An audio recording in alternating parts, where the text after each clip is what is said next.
जुहार जयमा समलई सकाल बेला टाइम होतला मैं बनौली चकेल राति अलुआ चाउल और बिरी के बुतरे देती सकाल ग्राइंडिंग करमी बैली देखली जे लाइन ना थे बहुत बेल तो वेट भी करली बाकी लाइन ना आला तारपर केन्ता करसी बैली मते बाटबार पड़ला हेन्ता तो हमार घर इन्वर्टर अच्छे बाकी इन्वर्टर रे करबो ना बहुत जल्दी लाल हो जासी टी करसी हेती लगे मुई ना करे बोली और बाटी देनी बाटले कितने हदरा लगसी ना आपण मानक केन्ता लगसी कहब है हाथ माने चीज आसी पूरा एटा गोटे आपण मानक देखुली डब्बाटा कितने मस्त तेल लगे होचे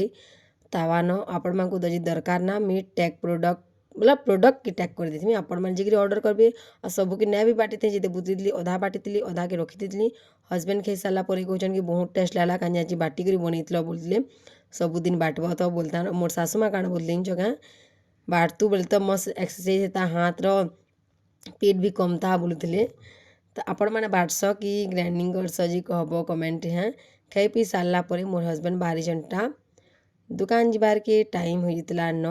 9 बजे गले 1:30-2 बजे भितर आयसन तारपर इटा माँ छती बहरीछन बाछबार के मोर हस्बैंड आनी आधा केजी आमर इे पा है 80 टंका प्योर पाल छतिया बहुत भल लगसी आपण मन केन्दा लगसी कहब और मोर वीडियो जदि आपण मन भल लगी लाइक करब कमेंट करब शेयर भी करब हैं नुआ के देखुच बोले सब्सक्राइब भी कर